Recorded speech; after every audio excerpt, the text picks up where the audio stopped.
Hi, everybody. Hope you're doing well today. Dr. Shook here. Today, I want to talk to you about a question that comes up a lot. And this is, I think I damaged or lowered my metabolism because I went on a low-calorie diet of some kind. I've seen this in cases where people have tried to crash diet for special occasions, like a wedding or something that came up. I've seen it where people have crash dieted because they're going on a trip or a vacation, or because summer's coming up, or they just want to lose weight because they're not fitting into their clothes, or whatever may be occurring. People will tend to go on these drastic calorie reduction diets, and they lose weight, but then they gain it all back, and typically then some. And then they find that it's more difficult to lose weight, and they believe that they've damaged their metabolism.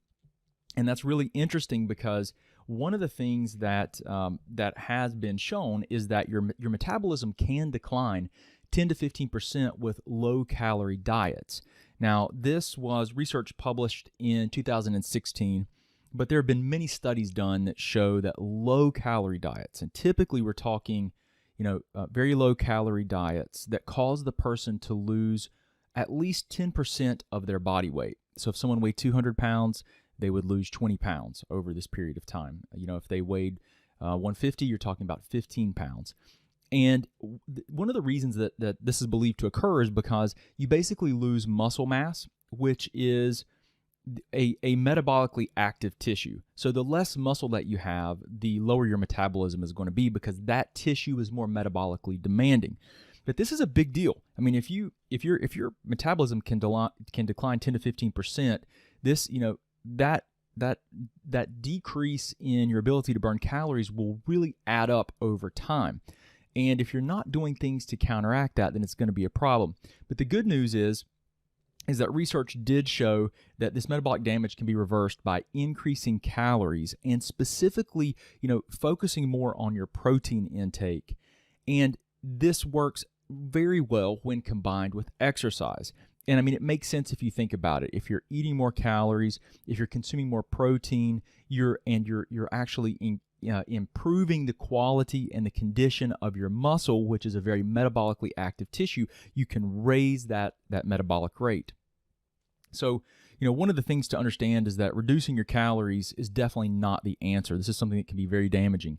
And if you think this is something that happened to you or someone that you know, the good news is that this can be reversed. What you really have to do is keep in mind that restricting calories and having this bad relationship with food where you don't think you can eat, or you're constantly focused on food is not a healthy thing. I mean, it could definitely lead to an eating disorder or a poor relationship with food, which is definitely not something that you want, because food is such an important part of our life, and it should be part of your life, and something that you enjoy and that you can partake in socially and actually have a good time, and it be something enjoyable, not be something that you dread or that you're constantly fixated on. So the thing that I'm an advocate of, and that I really recommend people do to correct these issues with their metabolism, is to exercise. You have to exercise because you have to improve the metabolic condition of your muscles primarily. You have to improve your muscles' ability to utilize the energy that you're taking in these forms, as food. And this is something that people, when I say this to people, that you need to focus on exercising and eating as many calories as possible without gaining a significant amount of fat. Now, notice I didn't say weight, I said fat. Because this is where you should really focus on ramping up and increasing your metabolism. So the goal is to then eat as many calories as possible, which sounds like it might be this large amount, but it's typically not. I mean, it's a normal amount. But you're going to eat as many calories as possible while still, maintaining body weight, or possibly gaining weight but not gaining body fat. A lot of people that I've worked with that have been on very, low carbohydrate diets, they tend to be very depleted. Now, not everyone, and there are ways to do it to where this doesn't occur, but they tend to be depleted in their electrolytes. And so when they start to consume carbohydrates again, their body starts storing the sugars that start storing the natural sugars that occur in food, not necessarily bad sugars, right? We're talking about carbohydrates when we're talking about sugars. Some of those are complex, which don't spike insulin very much. Some of those are simple sugars, which may be more of a problem for the body if they spike insulin and create glycemic variability. But one of the things that I think is really important is that when people go from low-carb diets to eating carbs again, they tend to gain some weight because they're going to start storing some of those sugars as glycogen. Because when they go into a ketogenic state, they'll tend to their glycogen stores will tend to deplete more. They'll tend to lose more water, at least within the first week or two, and that loss of water and those electrolytes can be problematic. And you can see that when you start eating carbs again that you might start gaining some weight, but it's not necessarily fat. It's just more of the glycogen that you're storing and the water that's being stored with it. And so I want to be really clear that I don't think that ketogenic diets are bad. I don't. I actually am an advocate of that, and I'll talk a little bit more in just a second about how that kind of fits in with this scenario here. But you definitely, the thing that I advocate is eat as many calories as possible while not gaining body fat. And if you gain some body fat, that might be okay. We're just not, we're not talking about not gaining any weight, because if you start eating more calories and exercising, you will probably increase your muscle mass. So you should be gaining weight. And you may increase a little bit of fat, but it shouldn't be a large amount. So this is a really important point.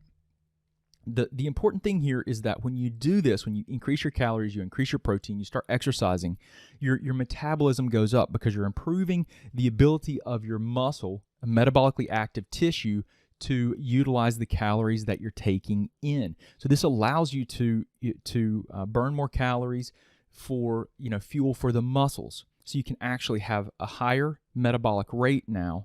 You can eat more food, and you can have better body composition, higher muscle mass, lower fat, and actually feel better, function better, and be healthier overall. So just keep in mind, more muscle equals higher metabolism, and this is one of the key things that you have to focus on if you think, or if you've had this kind of suppression of your metabolism due to yo-yo dieting or very low calorie intake diets for a period of time. It can be reversed. The key here is that you have to measure your progress and make changes if necessary. So you do have to track some things. A lot of people, we all would love to believe that the calories don't matter that much and that you don't really have to track them. And not everyone does, but if you're in this scenario where you're having problems with your body weight and with your metabolism, and you're not where you want to be, and you're not tracking what you're eating or what you're doing, then I can tell you that's one of the places that you need to start. But you have to track your progress, because you have to track what you're eating, because if you don't do that, if you're having problems, how are you going to know what to change? You have to be able to observe what you're doing and then make changes and see how your body responds. Now, there is a framework. You need to have a plan, and there are definitely ways to do this that will set you free from yo-yo dieting and from the guesswork. There are absolutely ways where you establish a baseline for the amount of calories that you're going to take in. And this is what I advocate, and this is what I teach, is that you need to determine what your metabolic rate is. And so it's really interesting that people don't understand this. They think they think that just because someone is bigger or smaller that they have a higher metabolic rate. And in general, that's true. However, keep this in mind. If someone is routinely on a daily basis consuming 4,000 calories a day, which would be a lot of calories, but people consume more. Most people consume less. But if they're consuming 4,000 calories a day as an example, their metabolism is going to be 4,000 calories a day.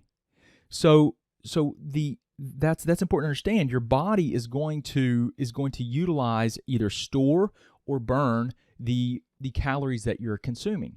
So what happens here is that you need to establish and understand where you are. What is your current status for your metabolic rate? One of the best ways to do this, there are all these formulas that can be utilized, which aren't bad.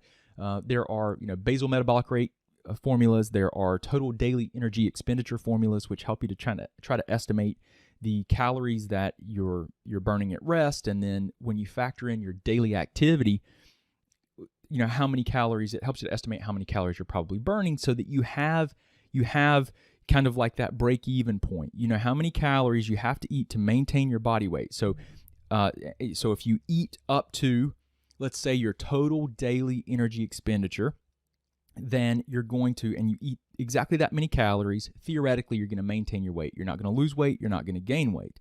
But if you lower your caloric intake and your total expenditure of calories for a day is higher, then you're going to create a deficit, right? So then theoretically, over time, that calorie deficit, which has to be there to lose weight, is going to add up, and you're going to actually end up losing weight. Whereas on the other hand, if you eat more than you burn, then you're going to gain weight. So you do have to have a starting point. This is one of the most challenging issues for people. And what I recommend and I advocate is that people, determine their average calories per day and just keep a log of 3 to 5, maybe even 7 days, and it needs to be an average week.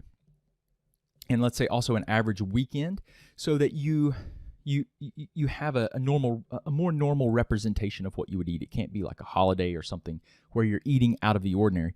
And I have them track the calories that they consume every day, and then add those together and divide it by the number of days, so that you have an average calories for each for each day.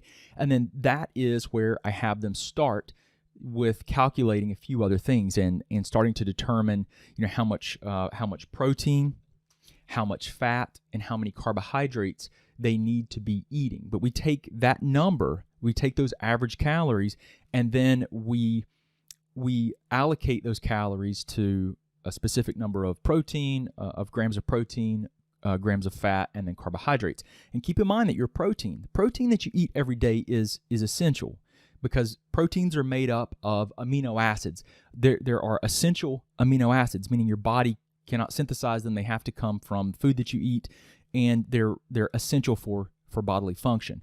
And there are also essential fatty acids, which, so your fat and your protein you have to prioritize. Now, there are no essential carbohydrates. So carbohydrates are the things that we want to really look at manipulating more than our fat and our protein when we're considering how can we change our diet to boost our metabolism and then to reach more of an ideal body composition for us, okay? But this is what I have people do. I'll have them start with determining this average, then we'll help them figure out, like, okay, what are these numbers? What protein, fat, and carbs should we be consuming? Typically, we look at that in grams, because that's the easiest way to track it and establish a starting point.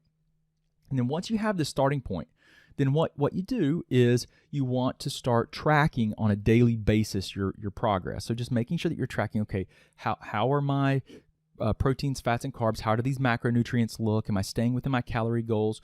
And determining what types of foods you can eat. Now, this may seem like people will say to me sometimes, well, I don't want to track what I eat. Well, you have to track what you eat initially if you truly want to be in control of what you're doing here. If you want to understand and be set free of guessing and yo-yo dieting, then you have to use a quantitative approach that is well understood. We know that calories do matter. They're not the only factor, but they do matter. So you have to track what you're doing. You have to track it. And then when you're tracking what you're doing, you're also learning. So once you start, let's say once you start hitting these macronutrient levels and these calories each day, and you're like, okay, I've got my diet down, or my nutritional plan is how I really like to refer to it, because it's not really a diet, it's really a plan for your nutrition. Once you have that down and you start seeing, okay, this is what it's like, this is the type of plan and foods that I need to eat each day, so that I'm hitting these numbers that are good for me, then you learn. So you don't have to think about it as much. It becomes much more second nature after you've done it for, say 2 weeks. So in the beginning, it's always something new. So I get a little bit of pushback sometimes on that, but I'm like, look, are you tired of guessing and yo-yo diets and all this other stuff that doesn't make sense? Why don't we take a quantitative approach that actually is based on science? So once you've been doing this for a little while, you're going to notice, and you should see, changes in your body composition. And this is what we call recomposition. So hopefully with these calories and the macronutrients, the way that we have it set up, and with some exercise and focusing on a healthy lifestyle, nothing too radical, you should see recomposition. You should see improvements in muscle mass, decreases in body fat. Okay. Now, at some point, it's inevitable, you're going to hit a plateau. And when you hit this plateau, we have to then look at making sure that nothing's changed. So has the nutrition changed? Have you been off on your nutritional plan? If you have, then you have to look at that critically and say, is that what's causing me to not make progress? Or has your exercise changed? So if you're not exercising and you're not maintaining the output that you did previously, so if you're, let's say, walking significantly less and just moving less throughout the day, or if your training has changed, then you have to critically look at that and say, well, could that be a factor? And then the third thing is, has your recovery changed? And a lot of people don't consider this, but you have to consider your recovery. Are you sleeping the same? Because sleep is where you're going to produce a lot of hormones. If you're sleep deprived, you are going to have problems with your hormone production, and your insulin sensitivity is going to be lower the very next day. I mean, it impacts you metabolically so many different ways. So you have to look at those things critically when you hit a plateau. Now, this is normal to hit a plateau, even if you're doing everything right. It's absolutely normal because the body will adapt to what you're doing. Okay, but it's a good thing. It's a good adaptation. So what we have to do is say, okay, are we happy with where we are? If we are, then we can stay there, right? We could stay there. We could continue doing what we're doing and be healthy, have good health, and really setting us up for optimal health and longevity. So, which is not a bad thing, right? That's an ideal thing. But if you're at a point and you're like, you know what, I would really like to be leaner, I still want to change my body composition more, then we have to start looking at and very strategically adjusting calories to help with fat loss. Now, in particular, what we do is we really focus on modifying the carbohydrate levels here and maintaining adequate protein, maintaining adequate fat so that we have normal hormone production and we can recover well and our nervous system is healthy. Because your proteins all proteins are made up of amino acids, and there are essential amino acids, meaning they're essential to life. So we cannot neglect our protein. Essential fatty acids are basically your fats, and there are essential fatty acids. Essential again, meaning that they're vital to life. So we cannot neglect our fat intake. We cannot neglect our protein intake. But there are no essential carbohydrates. It doesn't mean that we don't want carbohydrates. I mean, we all typically, I do, enjoy carbohydrates, foods that have carbs in them. I'm not saying just junk food or anything, but there are a lot of foods that are awesome and amazing and full of nutrients that are foods that contain carbohydrates. So we want to strategically manage our carbohydrate intake, though, because that is the easiest macronutrient, right? Carbohydrates, fats, and proteins. That's the easiest one to manipulate so that we don't compromise our protein intake and our fat intake, which take priority because of their essential nature, right? So we'll typically modify our carbohydrates. Usually we'll go lower on the carbohydrates, maintaining everything else, and then we'll observe what happens. Again, tracking to see, okay, am I losing body fat? How am I doing? And then what you do is you can continue with that strategy, not necessarily dropping the calories, but you drop the calories once, watch how you do, and as long as you're still progressing and moving in the right direction, then you don't have to change anything. But at some point, you're going to hit a plateau again because the body will adapt.